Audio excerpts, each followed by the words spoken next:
Picture this. You and your friend are going on summer vacation to the Bahamas. You're so excited, you spend the night with each other the night before, and you head to the airport. As you're driving to the airport, you realize you're missing a couple vacation necessities. So you pull off of the freeway and head to the nearest Target.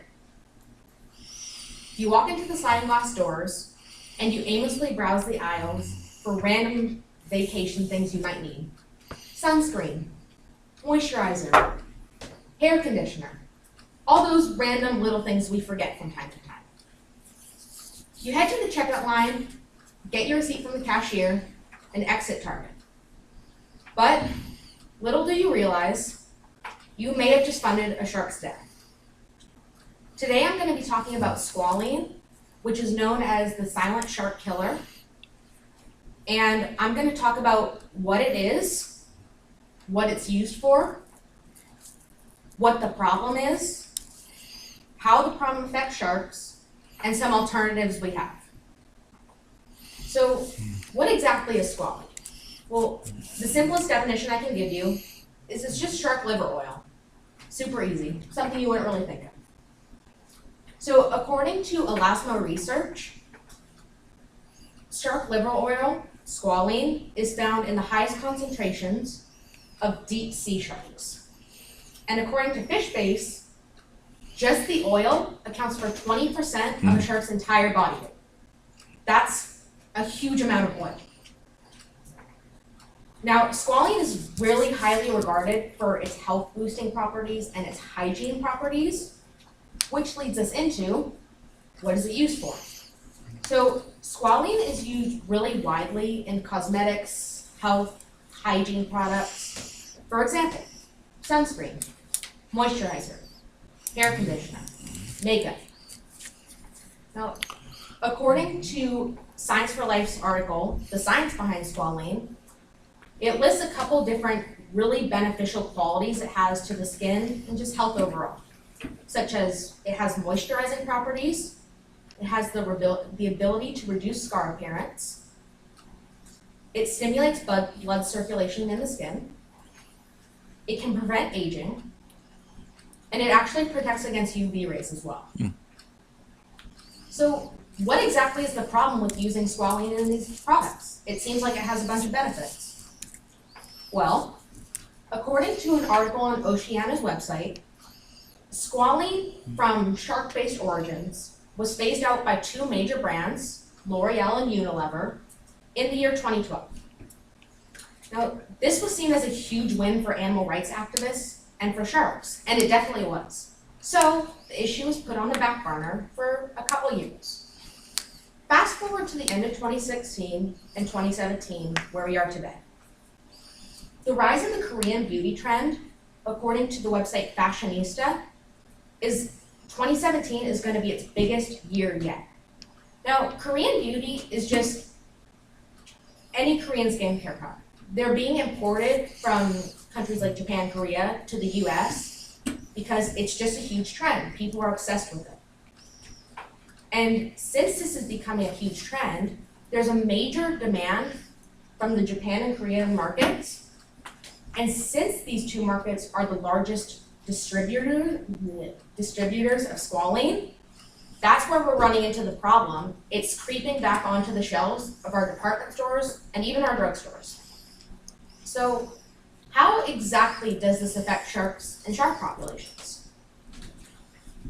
According to Squalene and Trade Restrictions, an article on Save the Deep Sea, there's a much higher demand than there is supply of squalene. So this leads to fishermen being commissioned to go retrieve the shark liver oil from the sharks. So the French conservation organization Bloom estimates that over 3 million sharks are caught every year just for their liver oil. Now, how do they get the liver oil out of the sharks? Well, it seems like it'd be a really weird, intricate process. Well, the process is called livering.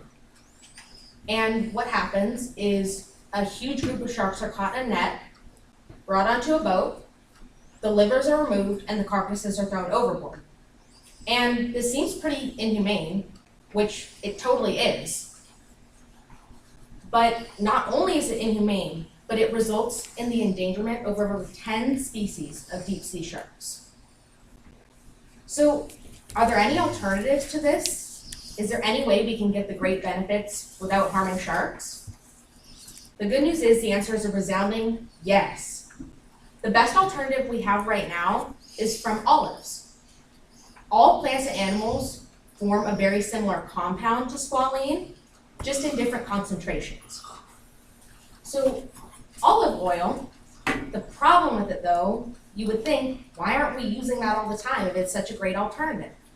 Well, according to the White Shark projects, olive-based squalene can be up to 30% more expensive than its shark-based counterparts.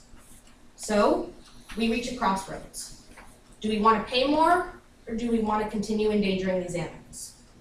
For some, the answer is unclear. The good news is that a sugarcane-derived version of squalene is being perfected. But the researchers who are currently pursuing the perfection are starting to lose hope that people really want a non-cruelty alternative.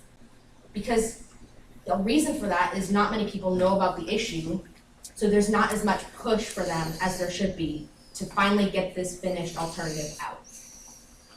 Now, if the sugarcane version does get perfected and gets getting used in products, it'll be much cheaper than both the olive and the shark alternatives. So there will really be no excuse anymore. So let's recap. We've talked about the definition of squalene. We've talked about what it's used for and some common products it can be found in. We've talked about how its uses in these products affect sharks. And we've talked about the alternatives. So what can we do? What can you do? I have a couple different options. My first one's not a policy, but just as an individual, I think the best tip I can give you is to be label savvy. And this just means if you're shopping in Target, just look at the label. If one of the ingredients is squalene, if it's plant-based, there will be a notation with an asterisk right next to the ingredient. The first policy option I have for you is to donate to Oceana, which you may have noticed I previously cited in this presentation. They're an ocean conservation organization, and to ban the use of squalene is one of the highest points on their mission statement at the moment.